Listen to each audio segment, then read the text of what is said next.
Jazakallah khair. Bismillahirrahmanirrahim. Assalamualaikum warahmatullahi wabarakatuh. Alhamdulillah rabbil alamin. Wa bihi nasta'inu ala umuri dunya waddin. Wassalatu wassalamu ala asyrafil anbiya'i wal mursalin sayyidina wa nabiyyina Muhammadin wa ala alihi wa sahbihi wa man ittaba'ahum bi ihsan ila yaumiddin, amma ba'd. Qala Allah ta'ala fil Qur'anil Karim, ya ayyuhalladzina amanu taqullaha haqqa tuqatih wa la tamutunna illa wa antum muslimun. Alhamdulillah, puji syukur kepada Allah Ta'ala yang patut kita panjatkan atas segala limpahan rahmat nikmatnya kepada kita yang tiada terhingga, terutama sekali nikmat iman Islam serta sehat afiat. Hadirin, tema kita adalah sesuatu yang pasti dan pasti cepat atau lambat akan kita jalani. Ketika Allah Ta'ala masih memberikan umur kepada seorang hamba, laki, perempuan, beriman atau tidak beriman, sebenarnya tujuannya adalah supaya dia cukup waktu untuk mempersiapkan kehidupan alam kuburnya. Hanya saja kalau orang tidak beriman sudah habis harapannya itu. Hadirin, fase alam kubur ini pasti akan melalui fase kematian kita, yang mana di dalam Ali Imran pada surat ketiga ayatnya ke-185, ataupun dalam suratul A'raf surat ke-7 pada ayat ke-43 ayat 34, Allah berfirman di sini bahwa kullu nafsin dha'iqatul maut, setiap yang bernafas, setiap yang hidup pasti akan merasakan al-maut, mati. Jadi kajian ini penting untuk kita bahas tentang alam kubur ini karena kita akan menjalani daripada fase itu. Wa innama tuwaffawna ujurakum yaumal qiyamah, balasan dari pahala amal kebaikan kita pada hari kiamat di akhirat nanti. Jadi di dunia tidak ada balasan pahala karena tidak menampung, tidak cukup untuk menampung pahala. Sebab orang paling miskin saja di akhirat itu kekayaannya punya seperti langit dan bumi dengan 10 kali lipatnya. Hadis sahih riwayat Imam Bukhari. Kemudian contohnya lagi tadi dalam suratul A'raf, ya, Allah berfirman walikulli ummatin ajal. Setiap umat itu ada masa batas waktunya, ajalnya. Fa'idha ja'a ajaluhum, apabila sudah datang batas waktu kematiannya, la yastakhiruna sa'atan, tidak akan bisa didelay sedetik pun, wala yastaqdimun, enggak bisa juga dipercepat. Semuanya sudah ketentuan Allah. Al-Quran berbicara tentang kehidupan alam kubur, contohnya yaitu di dalam surat Ghafir, surat ke-40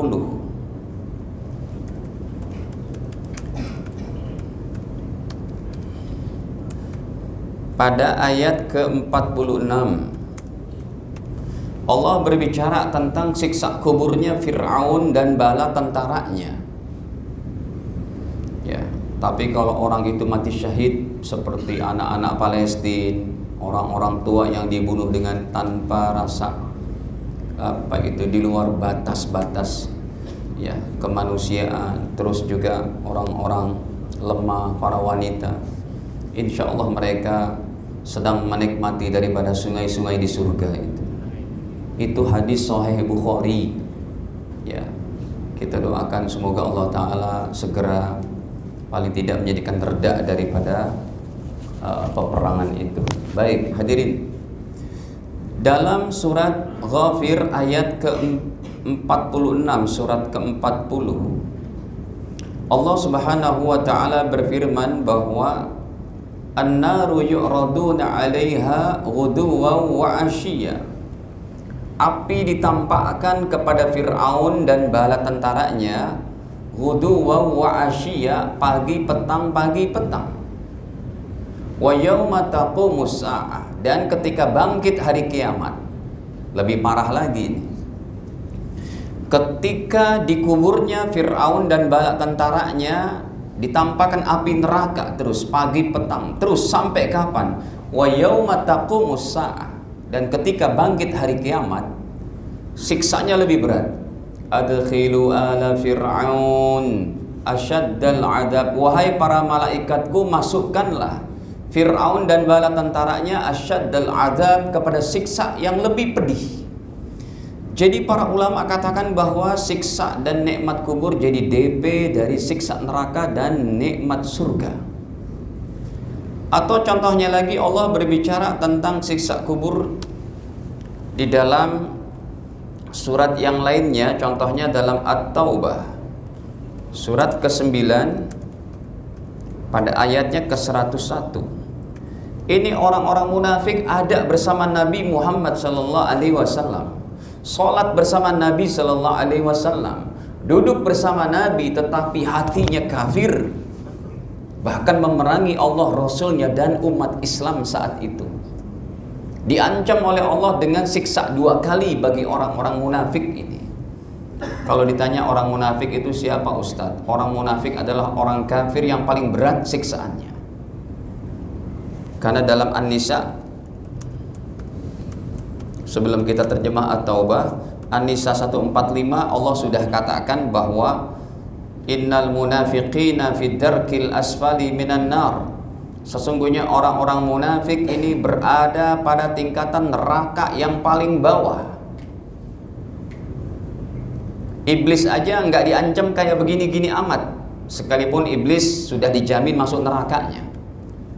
Ya, nih, innal munafiqina, sesungguhnya orang-orang munafik, orang yang mengaku zahirnya muslim, hatinya kafir, mengaku kawan padahal lawan, menusuk dari belakang orang-orang yang dia menggunting dalam lipatan serta musuh dalam selimut.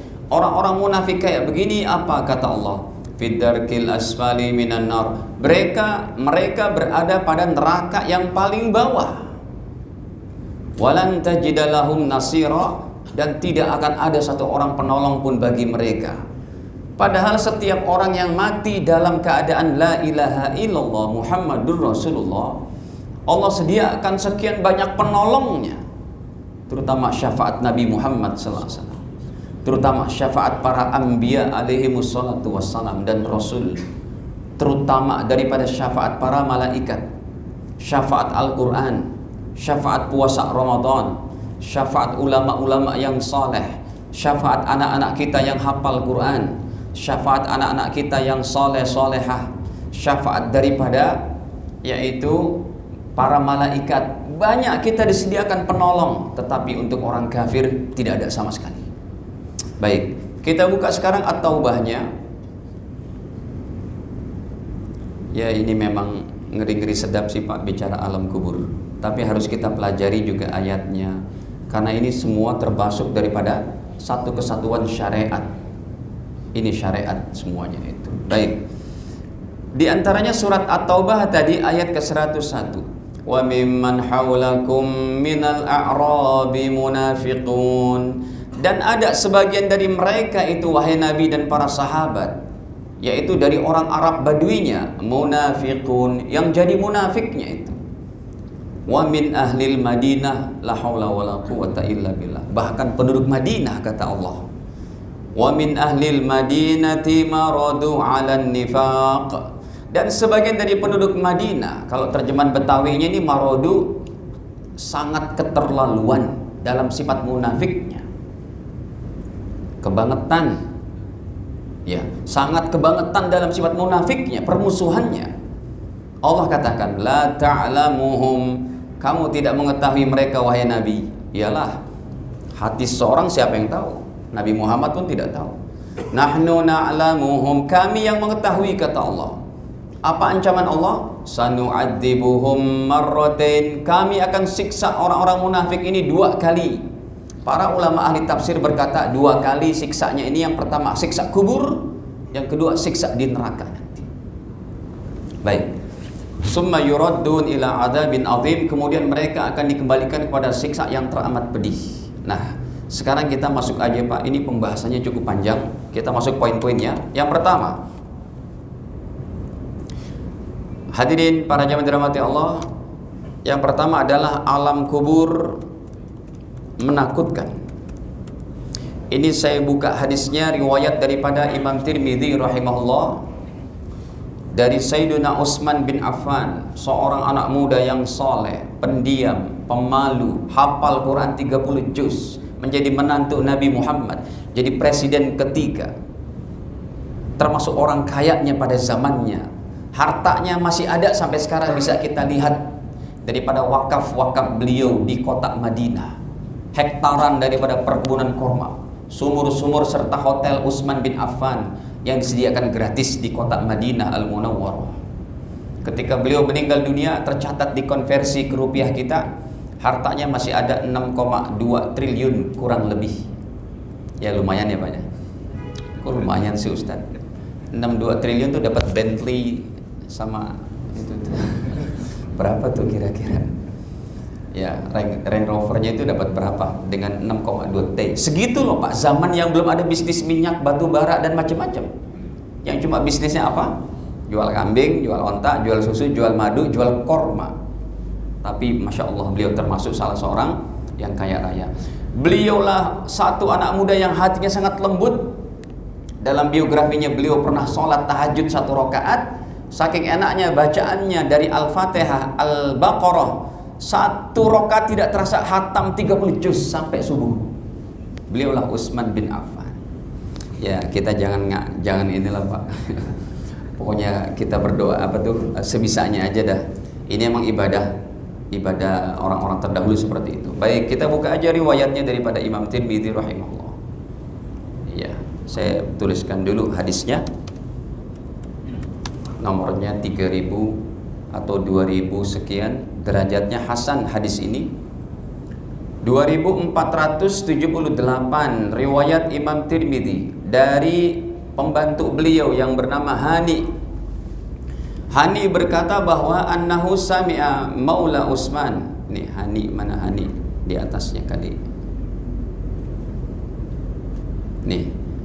Hani berkata, kana Utsman idza waqafa ala qabrin, adalah Utsman bin Affan kalau berdiri di atas kuburan, melewati kuburan, baka langsung menangis, serta merta langsung menangis, hatta yabulla lihyatahu, sampai basah jenggotnya itu. Maka ditanyakan, faqila lahu, kepada beliau ditanyakan, wahai Utsman, tudkarul jannatu wan nar fala tabki. Wahai Utsman, kamu dibicarakan tentang surga dan neraka oleh baginda Rasul, tapi fala tabki, kamu enggak nangis. Wa tabki min hadza, dan kamu langsung menangis ketika kamu melewati kuburan ini, kenapa? Faqala, maka Utsman bin Affan menjawab, inna Rasulullah SAW qala, sesungguhnya Rasulullah SAW bersabda. Nih, saya kenapa saya selalu menangis di kuburan ini kalau saya melewati kuburan? Karena Nabi bersabda, innal qabra, sesungguhnya kuburan ini, awal manazilil akhirah, merupakan tempat singgah pertama alam akhirat. Fa inna ja minhu, maka apabila seseorang selamat daripada kuburnya, fama ba'dahu aisar minhu, maka fase kehidupan akhirat selanjutnya akan lebih mudah. Seseorang yang selamat kuburnya, fase padang mahsyarnya mudah, fase hisabnya mudah, fase alam syafaatnya mudah, fase untuk mendapatkan minum daripada tangan kanan baginda Nabi di telaga Kausar akan mudah, fase di jembatan melewati sirotnya yang setajam daripada pedang, sehelai setipis daripada satu helai rambut akan mudah, sampai pada mahkamah Allah Ta'ala terakhir akan mudah semua. Tetapi wa illam yanju minhu, kalau seseorang tidak selamat dari alam kuburnya, fama ba'dahu asyaddu minhu, maka fase kehidupan akhirat selanjutnya akan lebih susah bagi orang ini.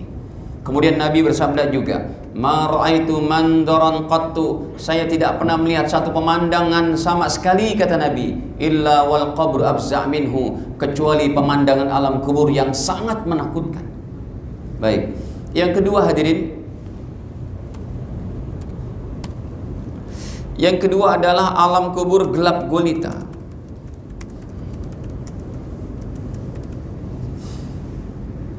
Ini ceritanya Nabi Sallallahu Alaihi Wasallam kehilangan seorang ibu-ibu merbot Masjid Nabawi yang biasa membersihkan Masjid Nabawi. Beliau meninggal dunia. Kemudian Rasulullah tidak diinformasikan oleh para sahabatnya. Rasul bertanya-tanya, kemana ibu ini? Coba kita buka hadisnya. Hadis ini riwayat daripada Al-Imam Bukhari, Al-Imam Muslim. Kedua-duanya meriwayatkan hadis ini, kisah ini. Saya tulis dulu bahasa Arabnya. Ya. Nomor 2259. Ini yang saya ambil adalah lafaznya, lafaz Sahih Muslim, punya Imam Muslim. Baik. Ceritanya begini, An-Namra'atan Sauda. Kata Sayyiduna Abu Hurairah sebagai perawi hadis terbanyak. Beliau berkata, An-Namra'atan Sauda, ada seorang wanita berkulit hitam. Kanat taqumul masjid, tugasnya adalah membersihkan Masjid Nabawi. Ini riwayat yang lain, Syaban, seorang anak muda. Gak apa-apa, kita baca, kita terjemah yang wanita saja. Fafaqadaha Rasulullah SAW. Satu hari Rasul kehilangan ibu ini. Fasa'ala anha, Nabi bertanya, kemana ibu ini, kok gak kelihatan? Biasanya ada nih lagi beberes, lagi rapi-rapi. Akhirnya faqalu, para sahabat memberitahu, mata, udah meninggal ya Rasul. Wah, Rasul kaget itu. Kok sudah meninggal, saya tidak dikasih tahu informasinya. Nabi bersabda, meninggi sedikit suaranya tuh, kata baginda, afala kuntum adzantumuni, kenapa kalian tidak kasih tahu saya? Kok ibu ini sudah meninggal, saya tidak dikasih tahu? Qal faka'annahum sagharu amroha. Para sahabat menganggap ini perkara remeh, perkara ringan. Ya Rasul, meninggalnya seorang merbot ini, ibu-ibu berkulit hitam ini perkara remeh. Udah kita jalankan semua prosesi penguburannya, dari memandikan, mengkafani, menyolatkan, menguburkan, udah beres sama keluarganya kita kerjakan ya Rasul. Kenapa saya tidak diinformasikan? Karena Tuhan sangat sibuk dengan masalah mengurus para janda, dengan masalah mengurus para yatim, anak yatim yang orang tuanya meninggal ketika menyebarkan dakwah dalam rangka menyebarkan Islam. Ada juga yang mereka berkata Rasul sibuk dalam keadaan menerima delegasi daripada orang Yaman, orang Syam, orang Mesir dan macam-macam. Tuhan juga sibuk menyampaikan ayat-ayat yang turun malam harinya untuk penyampaian wahyu. Ini kan selama 23 tahun sempurnanya Al-Quran itu. Demikian juga Tuhan sibuk dalam rangka begini, begitu dan macam-macamnya. Ini perkara remeh ya Rasul, sudah aman. Kata Nabi, enggak bisa. Dulluni ala qabrih, kasih tahu saya mana kuburannya. Kenapa ya Rasul? Saya mau menyolatkan jenazahnya. Ini menjadi ilmu bagi kita, Pak. Kalau ada siapa yang menyelenggarakan jenazah, kita terlambat datang ke kuburan, kita terlambat datang ke masjid untuk menyolatkan, tiba-tiba udah dikuburin, kita boleh sholat jenazah di atas kuburannya setelah jenazah ditanam. Kata Rasul, tunjukkan saya mana kuburannya, saya mau nyolatkan di atas kuburannya itu. Jadi boleh.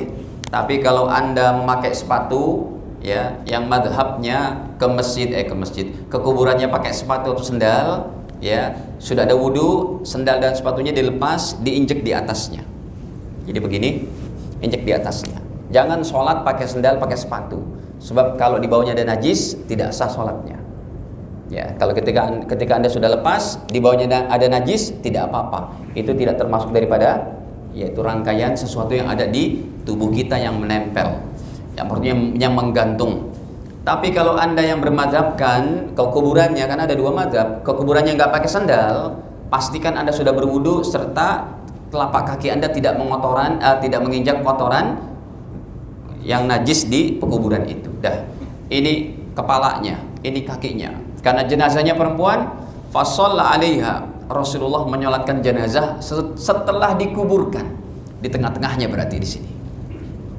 Kalau laki-laki di sini, ini perempuan di sini.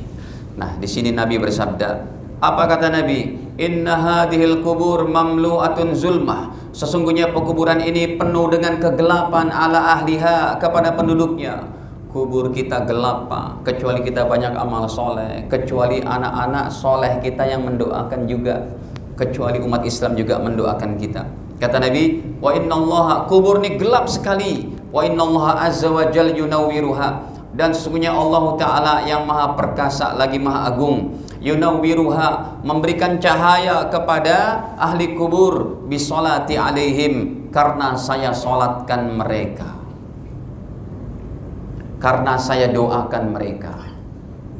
Jadi hadirin, doa-doa yang kita lantunkan setiap habis sholat untuk orang tua kita, untuk guru-guru kita, untuk umat Islam, itu datang ke alam kubur mereka sebagai cahaya terang benderang. Makanya ini jangan disia-siakan. Ini penting banget perkara ini, supaya kita mempersiapkan rumah masa depan kita, Pak.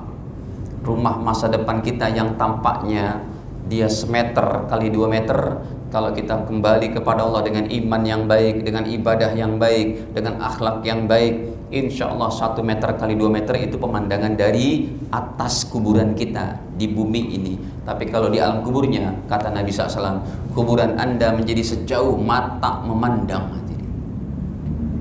Ya, baik.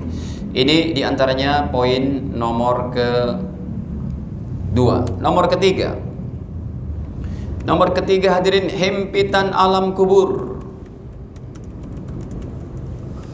Ini mengenai kepada seluruh manusia kecuali Nabi dan Rasul. Para Nabi dan Rasul tidak terkena himpitan kubur karena jasad mereka terawat di alam kuburnya. Ya, Allah mengharamkan jasad para Nabi dimakan sama tanah. Jadi bisa dipastikan kalau jasad para nabi itu adalah utuh.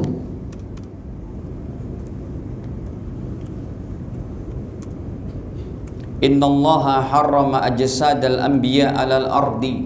Ini hadisnya cukup jauh sih, coba. Tapi saya mau tampilkan ke hadapan Bapak-bapak sekalian. Allah mengharamkan jasad para nabi dimakan oleh tanah. Ya, ini diantaranya. Nabi bersabda, innallaha qad harrama 'alal ardi, sesungguhnya Allah mengharamkan kepada tanah, antakul ajsadal anbiya, untuk memakan jasad para nabi. Jadi jasad para nabi utuh di alam kuburnya. Kalau ada ulama, orang-orang soleh, para wali-wali Allah yang utuh, ini kecipratan, keberkahan, ketakwaan, karena di satu level di bawah para nabi, yaitu al-ulama. Seperti Mbah Maimun Zubair, udah 3 tahun 4 tahun masih utuh jenazahnya. Itu yang bilang orang Saudi sendiri, karena harus dipindahkan tuh udah 3 tahun. Kalau udah jadi tulang belulang dipindahkan. Pas dibongkar dilihat masih utuh. Mbah Maimun utuh katanya. Baik, hadirin, himpitan alam kubur ini terkena kepada semua manusia. Saya tampilkan Pak hadisnya Sahih Bukhari. Seorang sahabat yang derajatnya Masya Allah, beliau meninggal, ya, jenazahnya disaksikan sama 70.000 malaikat. Beliau meninggal, arasy Allah bergetar, hadirin. Arasy bergetar. Ini coba kita buka hadisnya, riwayat Imam Bukhari rahimahullah. Saya tulis dulu bahasa Arabnya. Nih, kata Nabi, ihtazal arsyu limauti Sa'ad ibnu Mu'az. Ini sahabat yang Masya Allah, imannya, takwanya, loyalnya kepada Allah dan Rasulnya, akhlaknya. Kata baginda, ihtazal arsyu, bergetarlah arasy Allah, limauti Sa'ad ibni Mu'az, karena meninggalnya sahabat mulia Sa'ad bin Mu'az. Bukan Sa'ad bin Jabal, bukan Mu'az bin Jabal, tapi Sa'ad bin Mu'az. Bukan Sa'ad bin Abi Waqqas. Ini banyak nama Sa'ad di kalangan para sahabat, tapi ini Sa'ad bin Mu'az. Jadi beliau meninggal dunia, arasy Allah bergetar, Pak. Arasy itu di atas langit ke-7. Yang kalau bumi kita dengan langit pertama aja seperti kelereng di hadapan lautan luas. Bumi kita dengan langit pertama kalau digabungkan di hadapan langit kedua, bumi kita dan langit pertama kayak kelereng, langit kedua seperti hamparan lautan luas.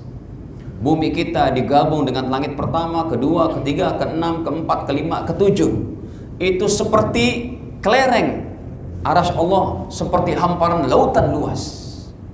Kayak apa tuh gedenya arasy Allah Ta'ala, makhluk Allah terbesar. Ini bergetar arasy dengan meninggalnya Sayyidina Sa'ad bin Mu'az. Hadis Sahih Bukhari. Coba kita lihat lagi keterangannya. Dalam riwayat Imam Nasai. Ya, kita gerak cepat aja ini Pak. Emang apa? Nih, sudah ada 2182. Sekarang penjelasan lanjutannya dalam riwayat Imam Nasai. Baginda bersabda, "Hadzal ladzi taharraka lahul arsy." Inilah orangnya yang arasy bergetar dengan kematiannya. Siapa tadi sahabatnya? Sa'ad bin Mu'az. Cuma enggak disebutin. Nabi cuma pakai isyarat. Hadza, inilah. Hadzal ladzi taharraka lahul arsy. Inilah orangnya yang arasy aja bergetar. Wa putihat lahu abwabus sama. Pintu langit yang 7 pun terbuka untuk arwahnya ini. Wa syahidahu sab'una alfam minal malaikah. Dan beliau jenazahnya disaksikan oleh 70.000 malaikat. Kita kalau meninggal Pak ditangisin sama anak istri aja udah cukup tuh Pak, lumayan ada yang nangisin kita. Ada yang doain kita, ya Allah, ya Allah. Ini 70.000 malaikat menyaksikan jenazahnya. Tetapi kata Nabi, dengan ketinggian derajat beliau seperti itu juga. Laqad dumma dummatan summa furrija anhu. Sungguh beliau pun terkena himpitan kubur. Summa furrija anhu. Tetapi karena begitu bertakwanya langsung dihindarkan. Jadi formalitas saja itu, klek, dihindarkan. Hadirin, bahkan bayi, satu bayi yang tidak berdosa tetap terkena himpitan kubur. Tapi segera dihindarkan oleh Allah karena belum berdosa. Cuma formalitas itu sebagai sunnatullah atau ketetapan Allah tetap terjadi. Kalau ini hadisnya cukup jauh sebentar. Saya buka riwayat daripada Imam Tabrani atau Imam Baihaqi. Ya, tinggal pembuktian hadisnya aja. Saya hafal hadisnya. Kata Nabi, "Lau aflata ahadun min dhammatil qabri." Sebentar. Baihaqi Tabrani memang agak jauh. Ini sudah. Apabila kata Nabi seseorang itu, ya, lau aflata ahadum min dhammatil qabri, apabila seorang selamat daripada himpitan kubur, la aflata hadas sabi, pastilah anak bayi ini yang sedang dikuburin oleh Nabi. Ini bayi seorang sahabat Ansor meninggal dunia. Setelah selesai prosesi pemakaman, baginda bersabda, lau aflata ahadum min dhammatil qabri, apabila seorang selamat daripada himpitan kubur, la aflata hadas sabi, pastilah selamat bayi ini. Tapi bayi ini tidak selamat, terkena himpitan kubur juga, tapi langsung dihindarkan. Kalau bayi-bayi ataupun orang-orang yang mati syahid, wah, itu mah lebih hebat Pak. Tadi saya bilang di awal, orang yang mati syahid itu bisa sebelum kiamat sudah bisa menikmati nikmat surga, meminum dari sungainya, tapi belum lengkap, belum ada bidadari, baru sekedar DP nikmat saja. Ini coba saya buktikan perkataan saya itu dalam hadis Sahih Bukhari, bahwa orang yang mati syahid dia dibawa sama burung-burung hijau dengan lentera-lenteranya, yang mereka dibebaskan oleh Allah di alam arwahnya untuk berkeliaran kemana saja, menikmati daripada nikmat surga. Tapi sekalipun itu belum lengkap. Nih coba kita lihat hadisnya Sahih Bukhari.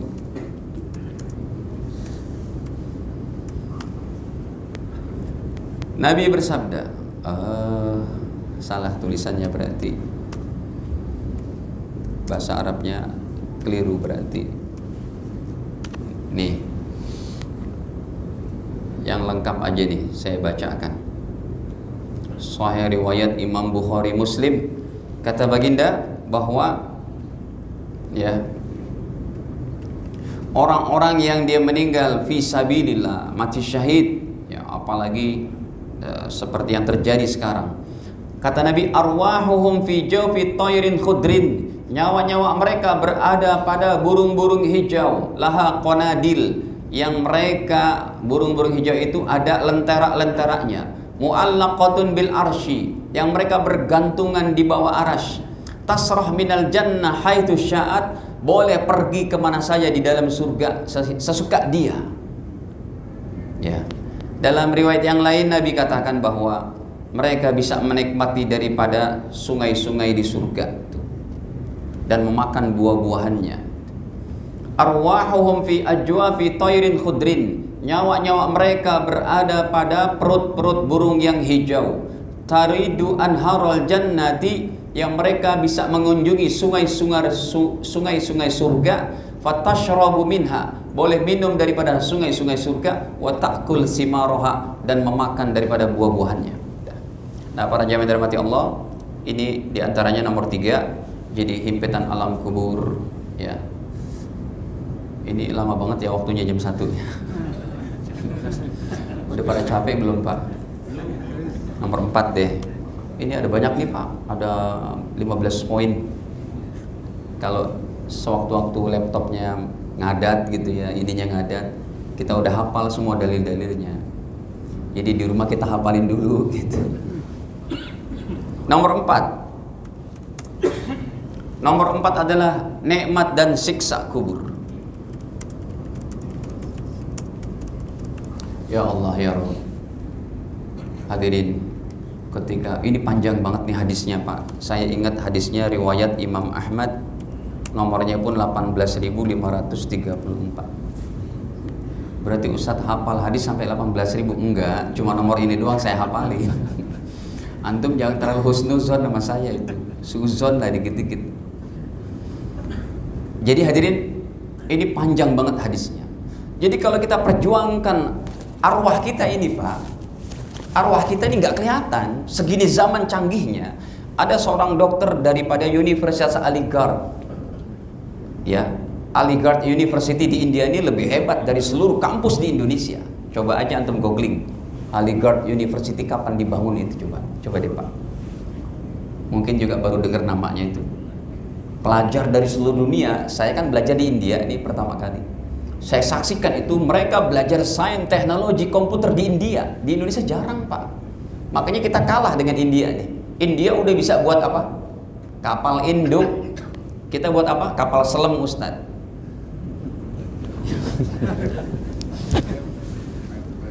Ini seorang dokter Hindu, tapi banyak muslimnya tuh profesornya. Saya ketemu ya, Mas Rana nih tahulah, ya, profesor guru-guru kita banyak yang Profesor Sanaullah itu kan dari Aligarh University, yang beliau dapat program beasiswa di Perancis sehingga beliau berdakwah di Perancis pada zaman dulu.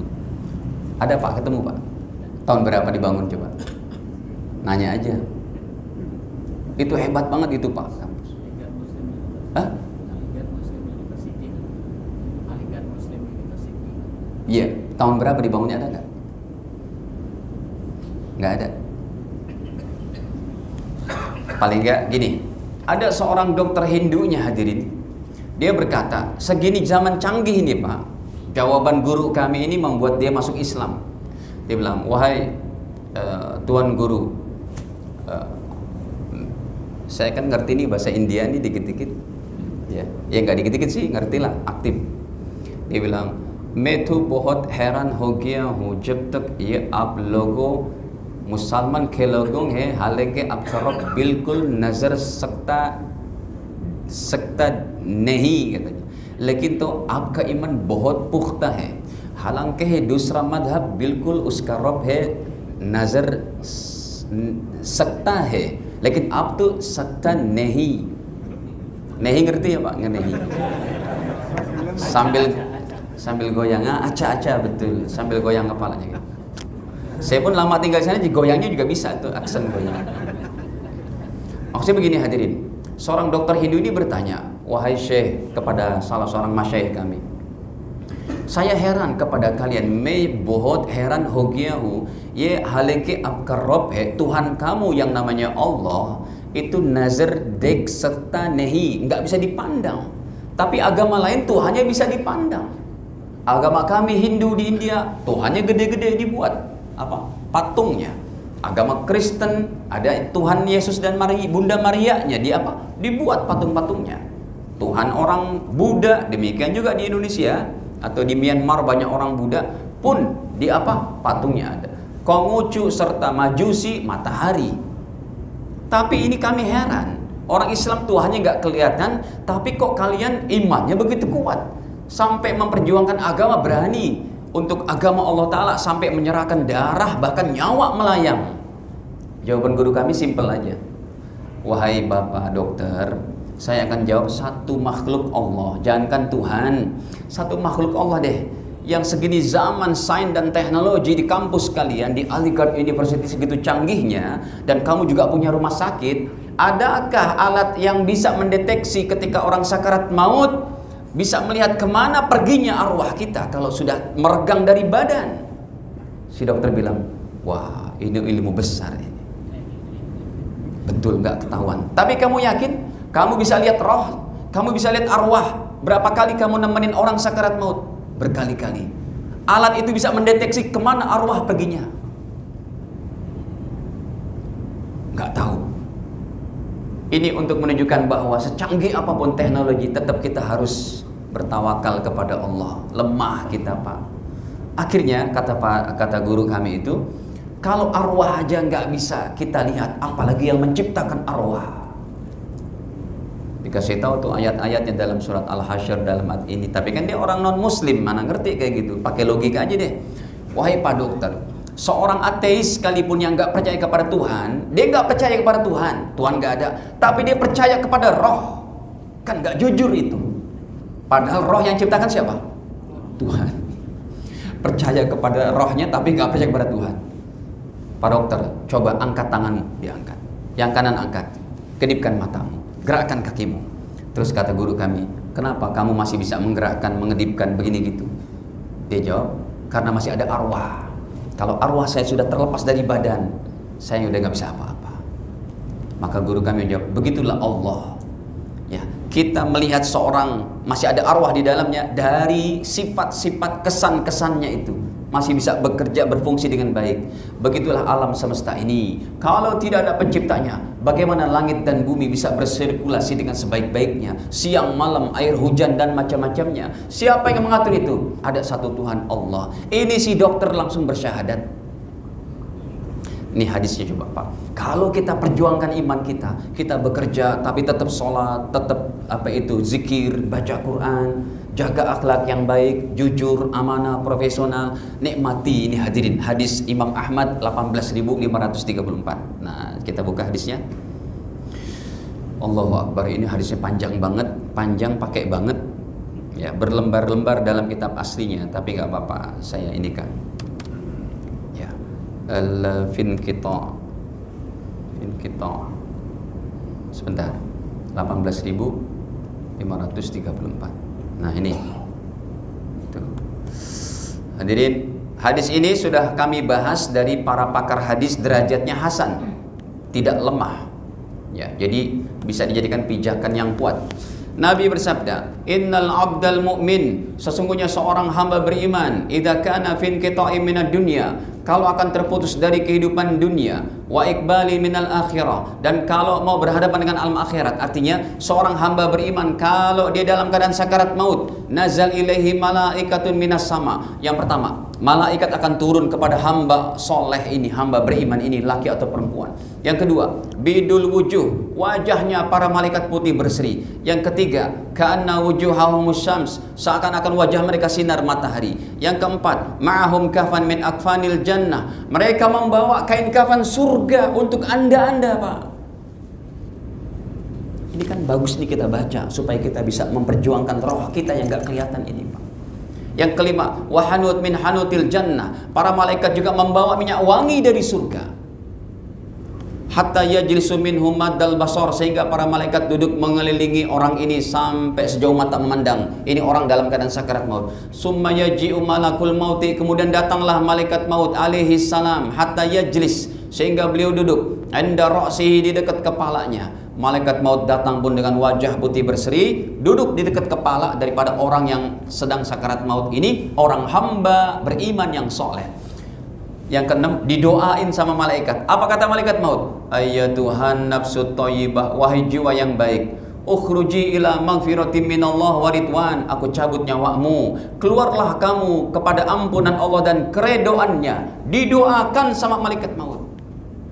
Yang ketujuh, fatakhruju tasil kama tasilul qatrah, nyawanya mengalir seperti air ditumpahkan dari mulut kendi.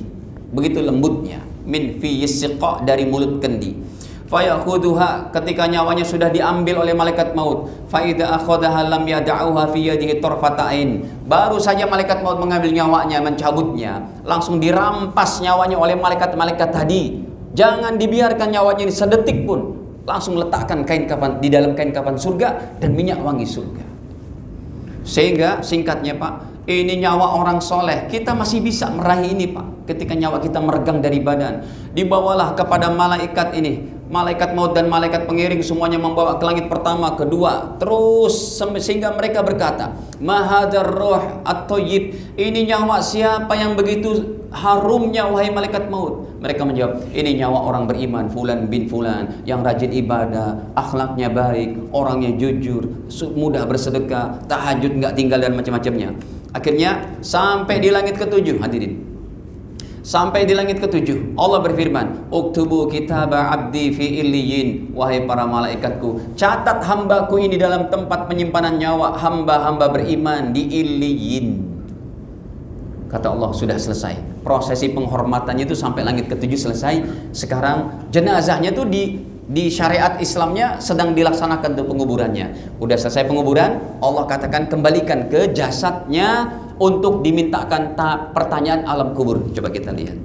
Akhirnya datanglah dua malaikat Munkar Nakir, ditanya, man rabbuka, wahai bapak, siapa Tuhanmu? Dia jawab dengan lantang, Rabbi Allah, Tuhanku Allah. Madinuka, apa agamamu? Dia jawab dengan lantang, diniyal Islam, agamaku Islam. Ditanya lagi, mahadar rajul alladhi bu'itha fikum, ini nabi siapa yang diutus terakhir untuk kalian?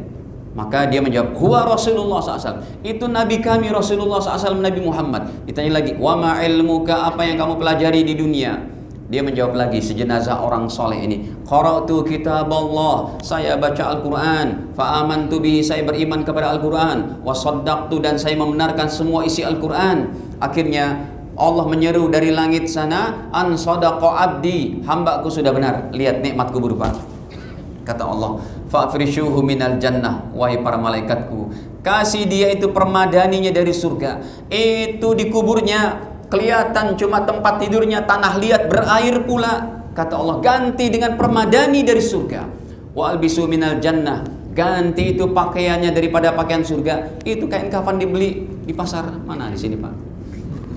Pasar Tebet. Itu kain kafannya dibeli cuma 100.000 semeter, kata Allah, ganti dengan baju surga. Itu nikmat surga, nikmat di alam kubur. Waftahu lahu baban ilal jannah, buka satu saluran pipa kepada kuburan hamba-hambaku yang soleh, sehingga datanglah daripada sejuknya surga. Pipa-pipa dibuat oleh Allah menuju, pipa-pipa gaib tentunya, dari surga menuju alam kubur orang-orang beriman yang soleh, sehingga datanglah harumnya, wanginya, semerbaknya. Ini yang mau kita kejar Pak. Gak ada jalan lain kecuali kita jalankan Islam dengan sebaik-baiknya, dari imaniyah, ibadah, muamalah, akhlak yang baik, sempurna hadirin. Ya, ini tujuan kita dalam kita membongkar hadis yang cukup panjang ini, supaya saya dan bapak-bapak sekalian bisa memperjuangkan keimanan kita. Tetapi kalau sudah orang kafir Pak, kebalikannya. Yang tadi itu kebalikannya, nyawanya dicabut, mengerikan, tidak diletakkan di kain kafan surga, tapi pakai kain goni yang bau bangkai. Tidak boleh dibawa sampai ke langit ketujuh. Sampai langit pertama aja Allah katakan lemparkan ke dasar bumi ketujuh. Letakkan nyawanya tidak kepada Iliyin, tapi kepada Sijin, tempat penyimpanan nyawa Fir'aun, Qarun, Namrud, Abu Jahal, Abu Lahab, Abu Janda. Dia lagi di tembok ratapan kali itu. Hadirin, keceplosan. Baik. Hadirin, jadi kayak begitu. Sampai di kuburnya Allah katakan ganti dia pakainya dari surga, ganti dia pakainya dari api neraka. Itu dia tempat tidurnya itu di dalam kuburnya, kayak enakan dia tuh pakai peti ya, kemudian terhindar daripada beceknya itu. Kata Allah Ta'ala, ganti permadaninya dari neraka, buka satu saluran dari neraka menuju daripada kuburan orang-orang yang tidak beribadah kepada aku. Kata Allah, ini namanya nikmat dan siksa kubur. Terus satu hadis lagi saya tampilkan, ketika orang kafir dan munafik tidak bisa menjawab, kemudian Allah Subhanahu wa Ta'ala perintahkan malaikat menggetok, memukul kepala orang ini yang gak bisa menjawab pertanyaan kubur dengan pukulan daripada martil di jidatnya sini Pak. Dia teriak sekuat-kuatnya, semuanya bisa mendengar, illa saqalain, kecuali manusia dan jin. Saya tampilkan dulu hadisnya. Terakhir deh nih Pak. Saya janji terakhir. Itu pun saya singkat-singkat ini. Nih lihat, 1273 Sahih Bukhari sekarang. Ya. Kata Nabi SAW, ammal kafir awil munafik, adapun orang kafir atau orang munafik, fayaqul, ditanya oleh malaikat maut, la adri, saya enggak tahu, kuntu aqul ma yaqulun nas, saya cuma ngikutin orang-orang aja tuh apa yang mereka katakan. Ditanya man rabbuka wa ma dinuka, enggak tahu. Apa kata malaikat? La daraita wa la talaita, kamu tidak ngambil pelajaran, kamu tidak membaca, kamu tidak melihat, kamu tidak memperhatikan di sekelilingmu ada masjid, ada ulama, ada penghafal Quran, ada orang Islam, ada acara ini itu, ada berkurban yang menjadi syiar Islam. Kenapa kamu enggak ikut agama tauhid ini? Summa yudrabu bimitraqah min hadidin, dipukullah di tengah-tengah jidatnya itu daripada dengan martil dari besi. Dorbatan, sekali pukul, baina udhunai, di antara dua telinganya sini. Fayasihu sayhatan, dia teriak sekuat-kuatnya. Ila saqalainnya enggak ada di sini, terputus. Saya tampilkan hadis yang lainnya Pak, sebentar. Tadi saya bilang ada ila saqalain. Nah, di sini ada nih ila saqalain. Dia teriak sekuat-kuatnya, illa saqalaini, semuanya bisa mendengar. Yasma'uha mayyali, semua makhluk, kambing, ayam yang ada di sekeliling daripada kuburan itu bisa mendengar. Illa saqalain, kecuali manusia dan jin nggak bisa dengar. Pak, ini udah dipraktekin sama orang-orang Pak, mengetahui hadis ini. Dia bawa burung bangoknya itu, burung apa? Beoknya. Dia bawa burung apanya yang bisa ngomong itu. Dia ajak jalan-jalan, seneng burungnya. Pas masuk ke kuburan, burung itu mulai begitu. Itu udah ada yang eksperimen kayak gitu di Australia Pak. Lihat, ini burung saya kok ketakutan. Boleh dilihat di YouTube-nya itu ada. Ya, Allah Maha Kuasa untuk memperdengarkan kepada seluruh makhluk kecuali manusia dan jin. Hadirin, ini bagian pertama. Insya Allah bulan depan bagian kedua lebih menyeramkan lagi. Nanti pada nggak datang pula. Ya, masih ada 10 poin lagi insya Allah nanti pada sesi keduanya. Perkara-perkara apa yang bisa menghindarkan kita dari siksa kubur, tapi tidak cukup waktu sekarang. Ada yang mau ditanyakan sebelum kita akhiri? Silakan. Silakan para jemaah. Iya, Pak. Jika ada yang mau ditanyakan.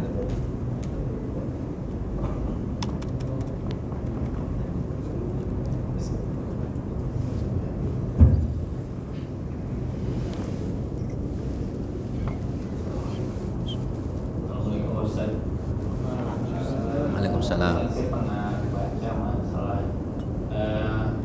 ada hadis yang mengatakan bahwa kalau kita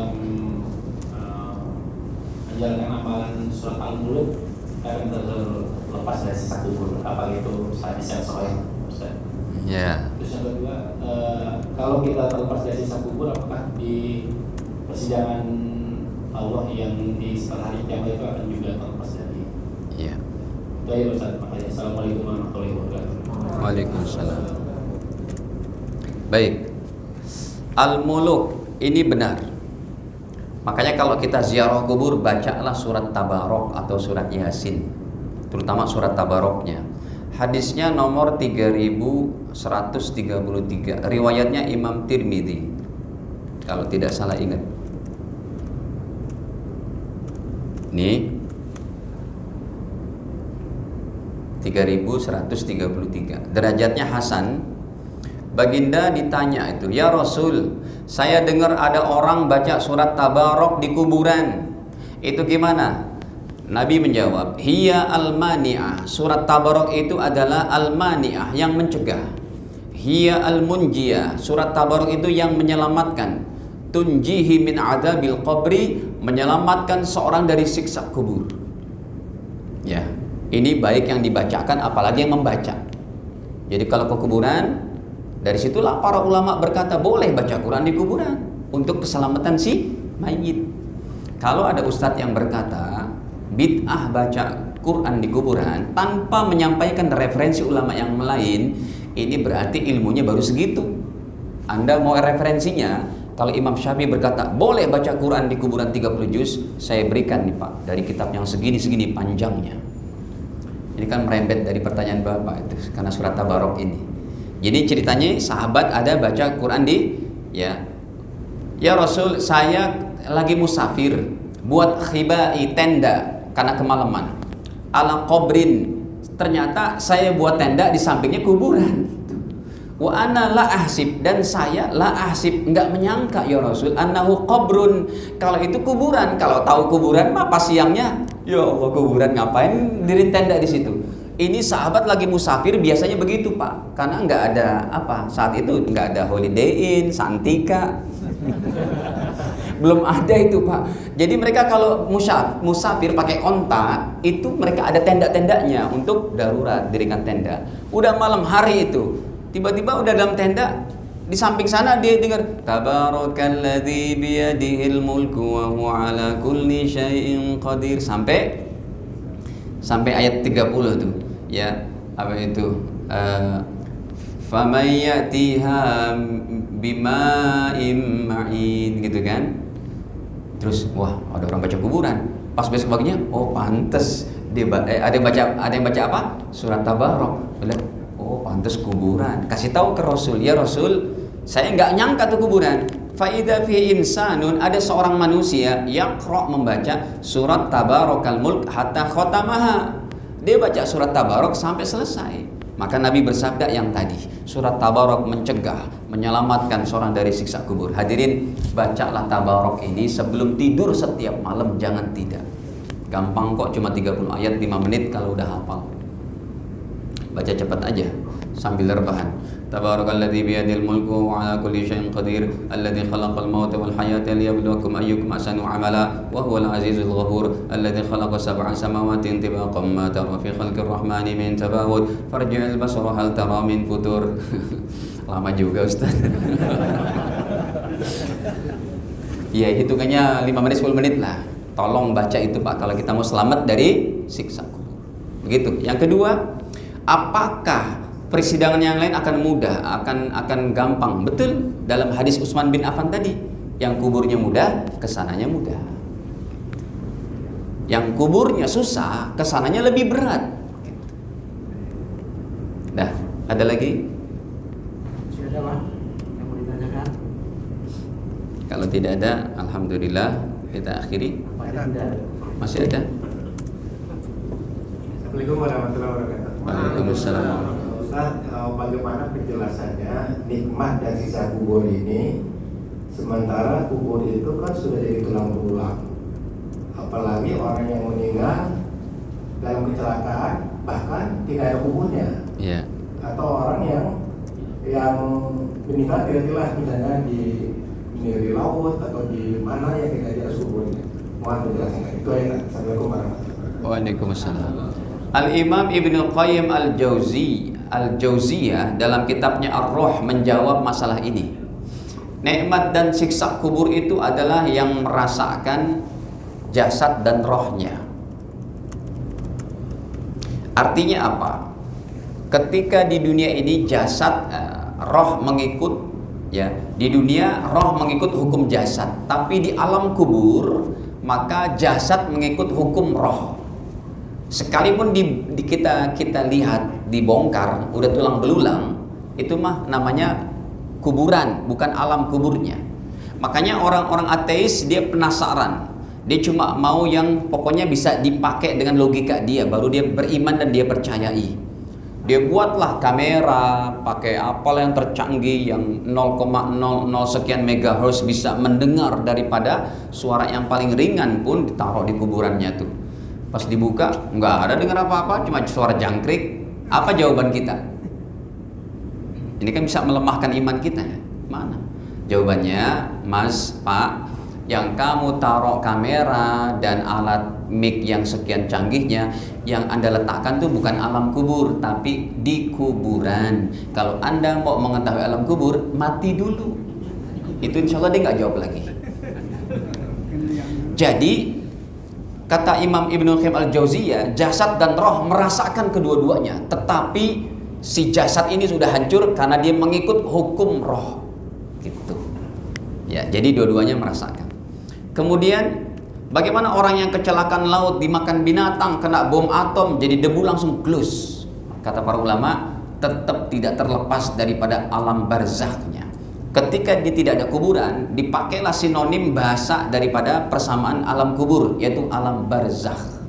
Di barzakhnya tetap ada. Semua perhitungannya mudah bagi Allah, semudah daripada membolak-balikan tangan kita begini. Gitu jawabannya dari beliau. Allahu a'lam. Ya. Cukup ya. Ya, inilah hadirin yang dapat kami sampaikan, kekurangan dimaafkan dan sama-sama kita akhiri dengan kafarah majlis. Subhanakallahumma bihamdik, asyhadu an la ilaha illa anta astaghfiruka wa atubu ilaik. Wassalamualaikum warahmatullahi wabarakatuh.